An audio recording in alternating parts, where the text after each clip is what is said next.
So we are completely volunteer owned and operated. And so as you go out, there is a donation box at the top of the stairs. All your spare change, toonies and loonies, and all that kind of stuff. All right. As you see, I like to be close to people. I've done quite a bit of lecturing. I lectured for 22 years, or guest lectured at St. Mary's, and some of you may recognize me if you took Dr. Tanak's class. I was there for quite a while. And so today we're going to show you how we get some of our aircraft. Our little red one here, it flew in, that one flew in, this one we're going to show you didn't fly in. And the pictures you see on there are the same aircraft. So, a little preamble or ramble.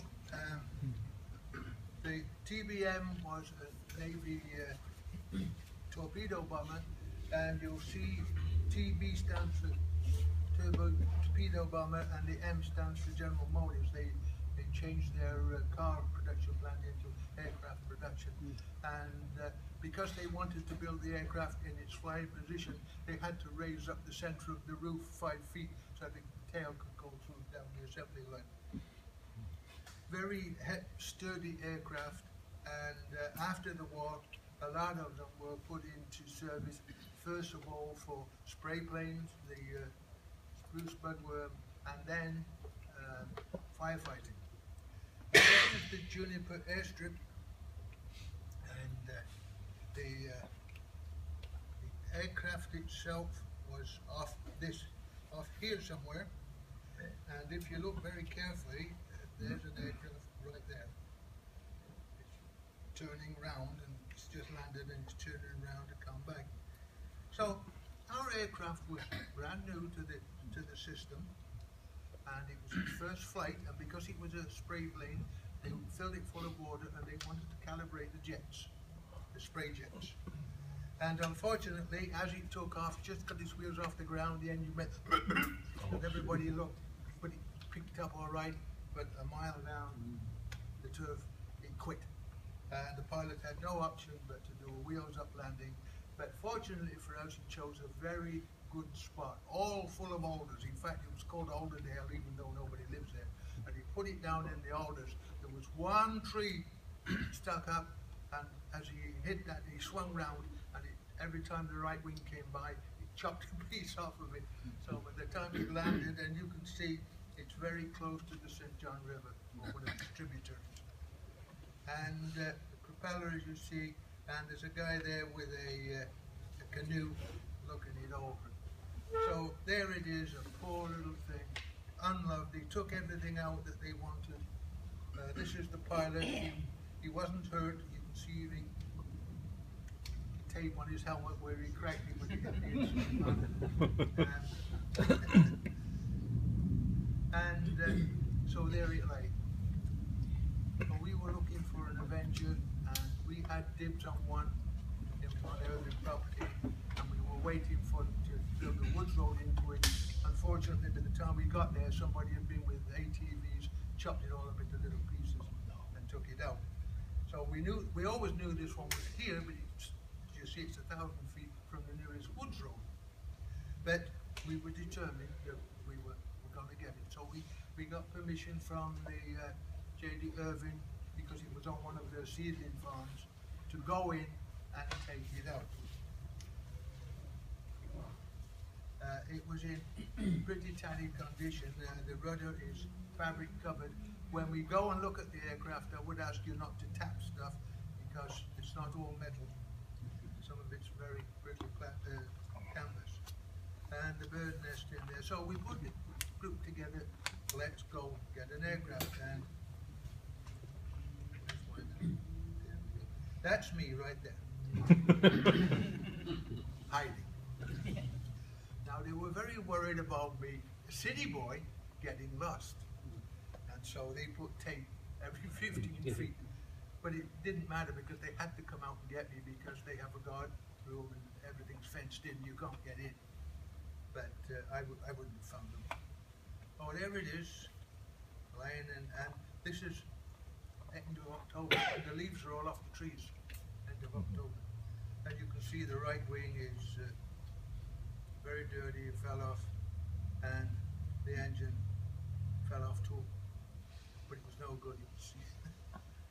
So, here we go now, we start, what are we going to do? We took 8 young fellas from the AME school with us, and there was a couple of them that big, strong fellas, and they were carrying 12 by 12 by 4 foot hardwood blocks on each shoulder, you know, and there's me, and they just pick them up, and off they go. But as we jacked it up, we were using these barrels here to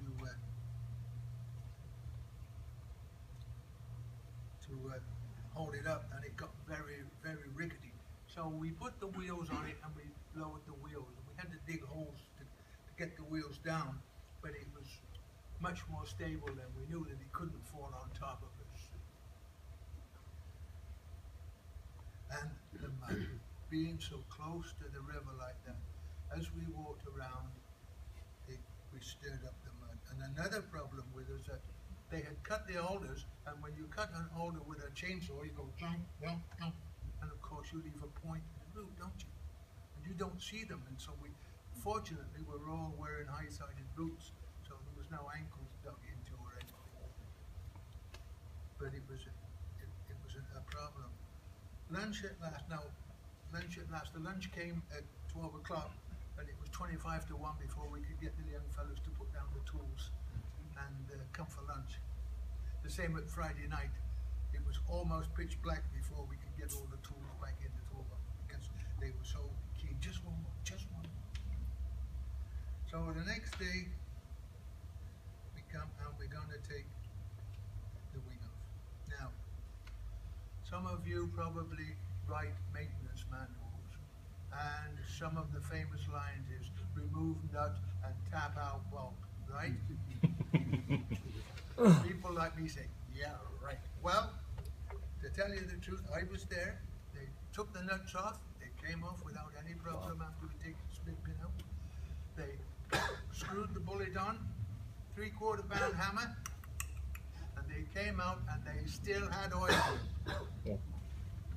Now, getting the wing out of the clevis was a much different proposition, but those 2 bolts came out, no problem at all. So while all this was going on, 2 of our fellows were cutting the exit road back, and these 2, you couldn't get the chainsaw from them. They were cutting and piling, and they, of course, they're both at that time very close, or if not over 60. So we get everything we had carried in and carried out. We're ready now to take it out. Oh, what's all that white stuff? We do our recoveries in the winter time because everything's frozen over. You don't have to worry so much about the environmental damage because it's all frozen. There was one stream we had to cross, and you'll see in a minute what we did with that. So, during that weekend from Thursday to Tuesday, they had 5 feet of snow in the North Margaret. And that was a weekend we chose to take the Avenger up. Am I loud enough? Can you hear at the back?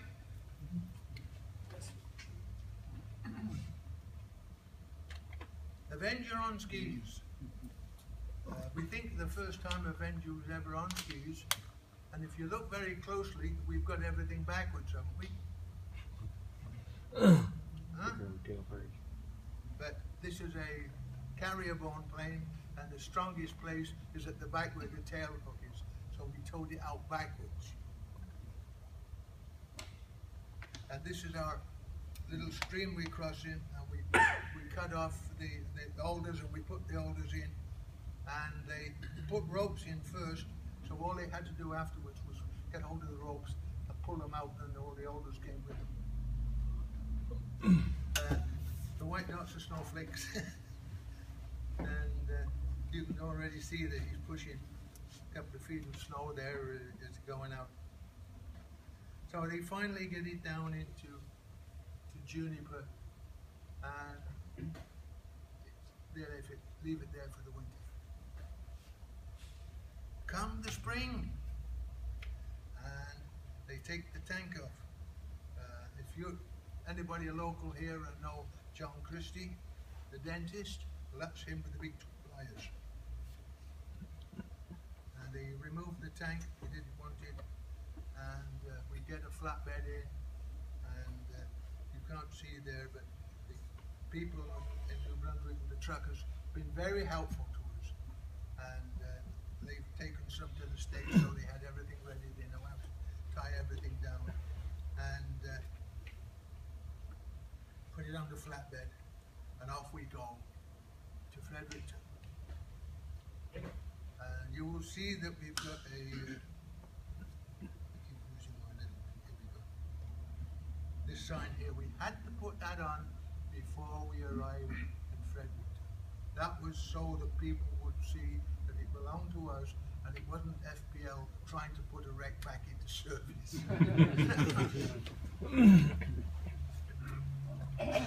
And there's a little sidebar to this.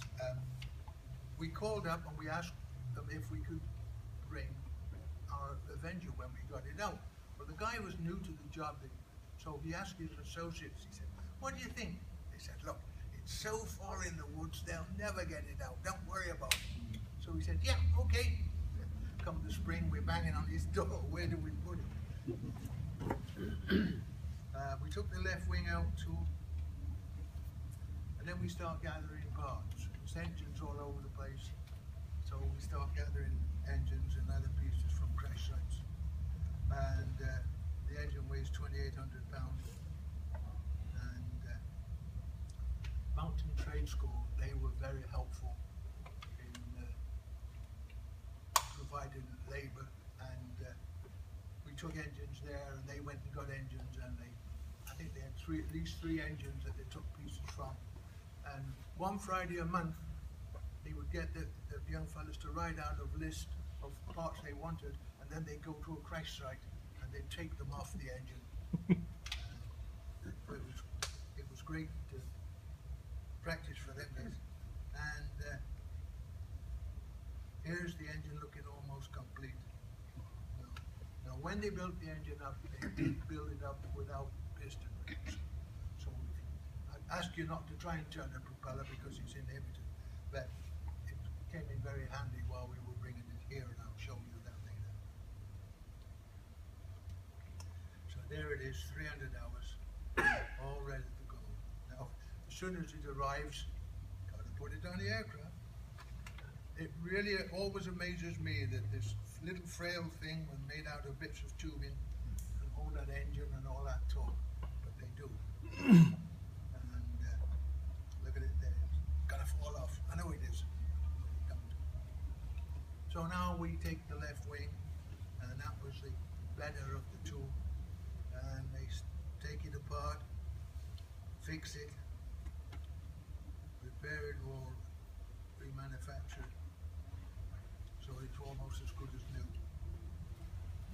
Two of the people that worked on this were ex-air or retired Army's, and my influence there, getting after them, make sure that he can't fall on you. So not only is he tied to the trucks there, it's also tied the other way somewhere so that it doesn't blow over the other way. And this was a godsend, having one eyebolt in the middle of the wing at central gravity. Just pick it up and you can move it any way you like.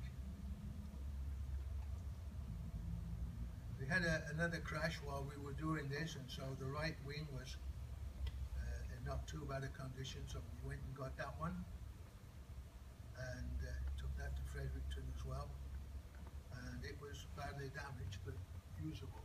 One thing about the manufacturing during the war, they had so many people all over the place making these things, so it's all modular, and this piece is the same as that piece, they all fit, which was very good because we've got pieces of 4 wings in that one, 4 separate wings. So we repaired it, reskinned it, and spend a lot of time on their backs on the concrete, and it's to the aircraft. Are we okay so far, everybody here? Marvelous. So we're going to clean it up now. Scratch off the rust, brush off the rust spots. Let's see exactly what we've got and what we need. Bob's cleaning the ole leg there now. You'll say, well, that ole leg's bent. Yeah, well, it is, but at that point it's supposed to be, because it's right. The ole leg is right up inside of the thing. Once you put nitrogen in, it will come down. So that's a rock bottom there. And Frank brushes it off and then primes it so to prevent further decay. And we're fitting aluminum panels. And if anybody left here to go to New Brunswick, very rarely he was taking rivets or aluminum sheet or something that they wanted up there. Working on the front.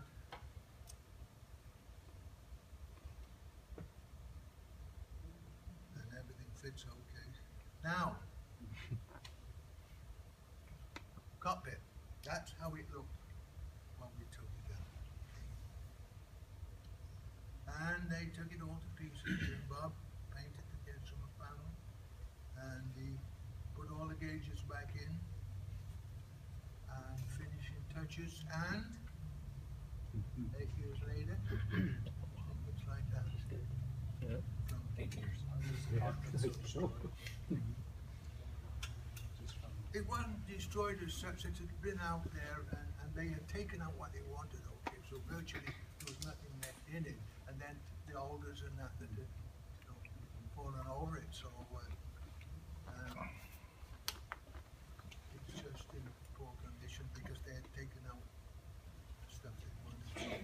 But what being at Forest Protection Limited, they gave us all their non-flying stuff. So pile of non-flying stuff grew, and then we take it because very little did we waste. Did you include the harness when you put it back in, or just leave that out because you don't really need The what? the wiring harness? The water tank. Wiring harness. Oh, the wiring harness. Leave that out? No, I think the wiring harness were left in. Nothing was cut. When we took it apart, he wouldn't let the fellas cut the pipes or cables. Everything had to be undone, because what we envisaged at the time was that one day we would have that fixed up so we could open and close the wings with a auxiliary oil pump. Now the rear of the bay, because it had been on the ground and 21 floods and thaws and ice and that kind of stuff, it was in pretty poor shape. So they fabricated the thing, and you could see the bungee cords did a really stalwart job here, holding everything still. And so it was from at FPL. There was 2 leads came out. One was electric and one was air. And we would use the air tools and lots of Cleco fasteners and thousands of rivets. And parts came from all over. Everything was broke. We fixed it. You can still see there the circle for the gun turret when they had wartime. There was a gun in the back.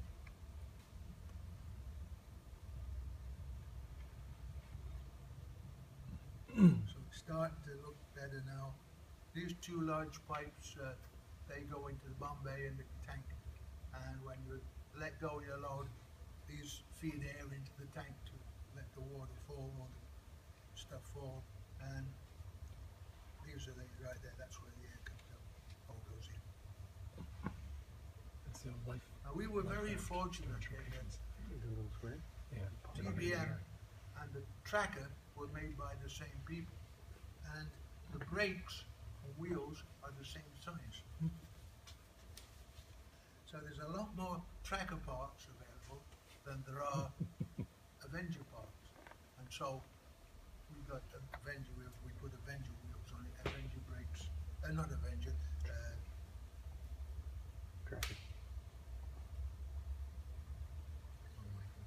tracker. Yeah. Tracker, well, the tracker breaks the same as the Avenger. So tracker parts are easy to get hold of at the moment. You got to excuse me, my brain doesn't always talk to my nose.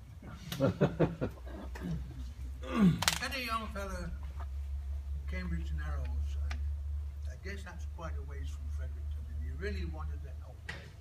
So they gave him the propeller blades to fix up, and he made a really nice job of them. So they finally put the thing together and fit the prop on, okay? But the prop goes on to a taper, and you screw this thing on, and it's difficult to do. So we use a special tool to get that last few centimeters. Here, he said, oh, boy. The battery ran. So we needed a tank. We got a damaged tank. And, fixed it up, cleared it. And that's the inside of the bomb bay before the tank goes in, making sure everything's fine. And then we put the tank in, and you can see we use a trailer and a car jack, and what else, to put it in.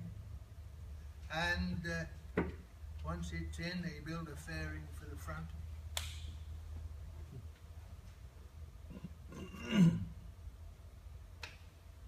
Now, Oh.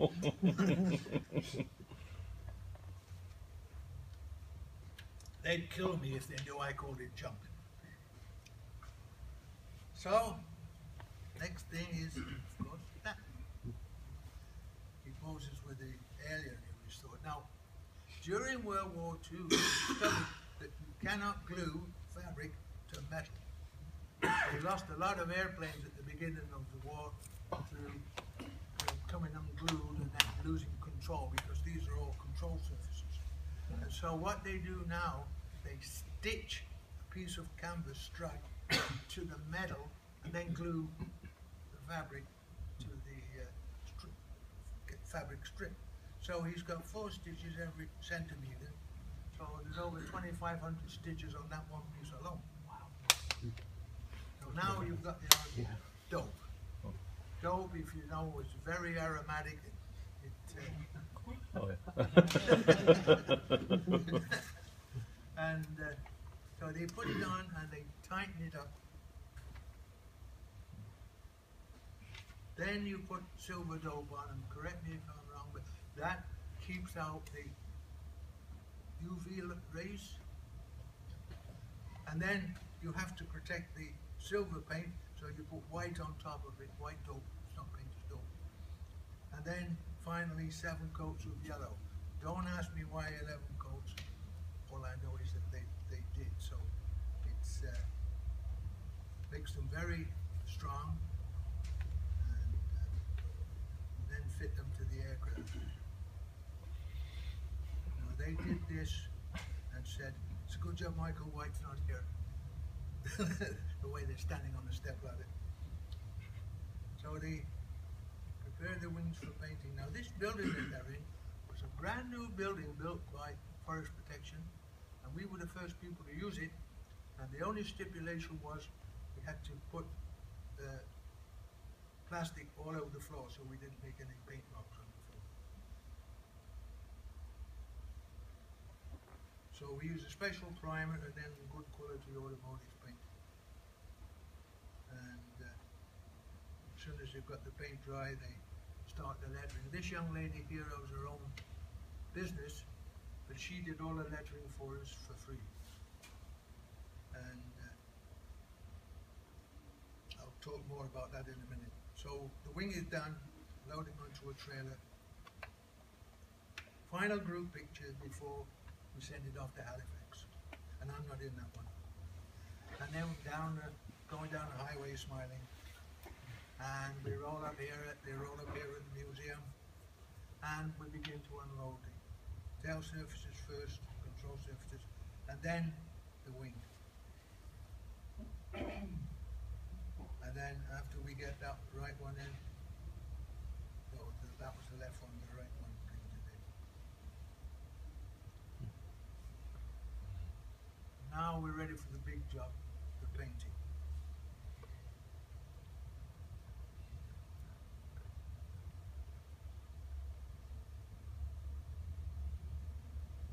Am I going too fast?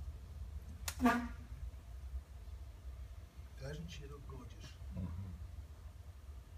And Debbie, that Forest Protection Limited, that alone is $400 job.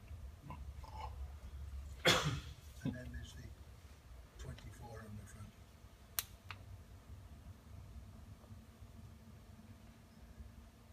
So now we're all ready to go. There's a couple of 3 pictures or so, and then this is the original pilot back in his airplane again. So now we're ready to ship to a camp, loaded on the trailer, and tie it down. And I can tell you, I was here when we took it off. It was tied down. By golly, they didn't mean it moving at all. Now, as you see, the propeller is in a normal shape. Normally do that with the blade straight down. But I already told you that we had they built it without piston rings, which was as well, because when they tried to come through the gate, they couldn't through this. They had to wangle the propeller to get it through the gate, because it's a right and left-handed right, one after the other. So off we go to Halifax, but we had to stop at the weigh scales. I don't think they had to stop for the actual weighing. I think it was more of a photo op than anything. And then we're all excited. Here it comes, here it comes, here it comes. And so they bring it into the parking lot and unload it. There it is, and now we start fitting the wings. And put one and then the other one, tail feathers tool. And she's starting to look like an airplane. That is big. It is big. So they had one last little picture all with their baby before they give it up to us. And these are some of the pictures we took in the hangar and just inside the door.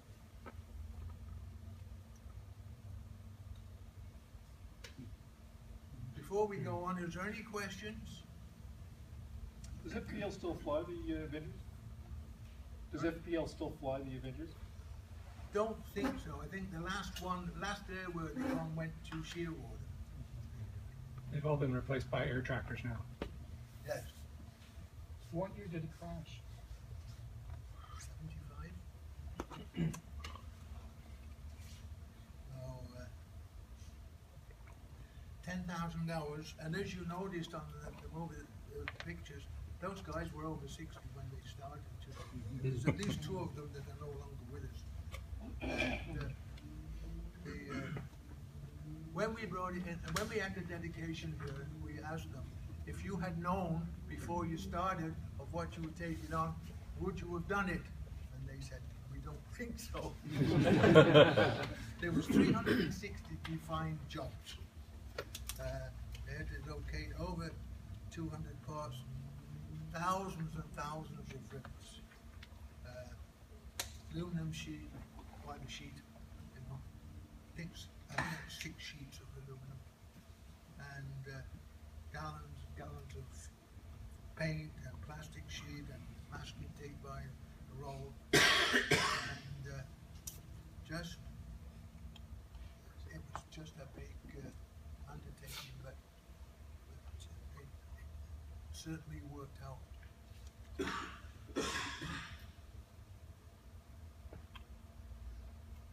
Questions again? Any questions? Going once. I was just wondering if you could talk about some of the work that's currently being done. I know it's not on the same plane, but because you guys get together sometimes. Well, our big project right now is the one in the corner that you can't quite see here, the PBY, the council.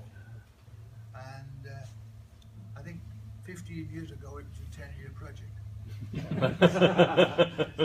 And the trouble is that this very small dedicated crew that is trying to work on that gets pulled away for everything else, because a couple of years ago we were down to so fewer volunteers you can count them on the one hand. Now it's starting to pick up again, and if any of you guys want to volunteer to come here, you don't necessarily have to drive rivers. There's lots of other things that we need to do, PR, fundraising, and a whole host of other stuff. But certainly I enjoyed going and helping with the Avenger, because when I went up, I took 2 wheels from the tracker up so that we could swap them out for 2 Avenger wheels, but now we've got tracker wheels on again. And we all volunteer. And, I'm going to ask for double the wages next year. I mean,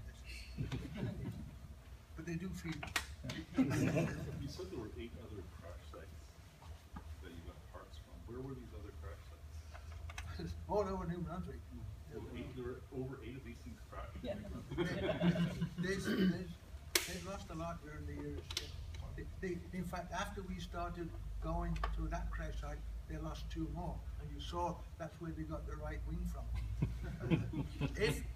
These aircraft are very strong, and if it's an engine problem, the pilot survives. He might get a headache, but he survives. If the control wires break or something, then they don't usually survive. They nose in or something. But they are a very, very strong airframe. And I was once talking to a pilot, actually on the DC-9 Air Canada, and he said, "Oh, I flew for one summer." He's talking to his young fellow at the side of him. He said, "Oh," he said, "they're so big you can actually walk around the seat." He said, "We used to fly with the canopy open, big cigar going." He said,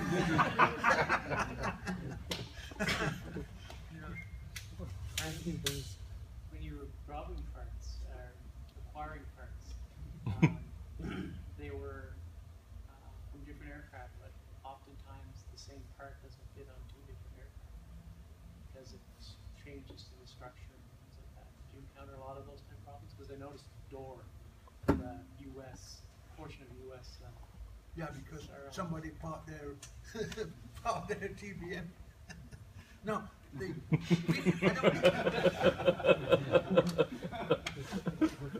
did the door go? It was there before I went for lunch. No, I don't think we discussed that at all, and that was one of the good things about it, that this piece of wing would fit this one and that the other way. I don't think we had any problems with the, because a lot of the stuff, of course, was the same mark. They were all bought as a batch. At one time, FPL and its subsidiaries had over 53 aircraft. GM would have been in the habit of making interchangeable assemblies. Yeah. You know, most aircraft builders weren't, but GM wasn't a regular aircraft builder. I think during World War II, because they had so many different people making them, they all had to fit. Well, production was really at a high level. Yeah, I mean, when you look how many, when B-24s, by the time they got their factory up and running, there was what, 1 every hour coming out of the door, something like that. So there are well-known laws regarding the sea. So if you have salvage or if you find stuff at sea, there's well-known laws about who owns it. But if you go to a crash site of one of these things, who owns the stuff that you find? Is there any practice around that? I think the people that own it is where it landed. I'm not sure. But most of the stuff is owned by us. You bought the farm. Did the restoration crew? I'm sorry? Did the restoration crew live in Fredericton, or were they accommodated there, or did they? No, they lived in Fredericton. That's why it was done there, because well, one lived in Moncton, but yeah, they wanted to do it. And once we took the Avenger off them, we did another one. So this white one up here, this little training aircraft here, we gave them that today and fixed this one up too, and they did. But the PBY is a big aircraft, and we are just now starting to get back to it. certainly the little aircraft here was flown in last May, and that came complete. This was a bag of bones when we got it. We had to restore that. That was restored again. And, Harvard came from some permanent one from the National Museum in Ottawa, and it had been outside the War Museum for 20 odd years, and it had become a bird condominium. I took the exhaust pipe off, and there was 20 birds' nests in the exhaust pipe. And every cylinder had at least 2 in it.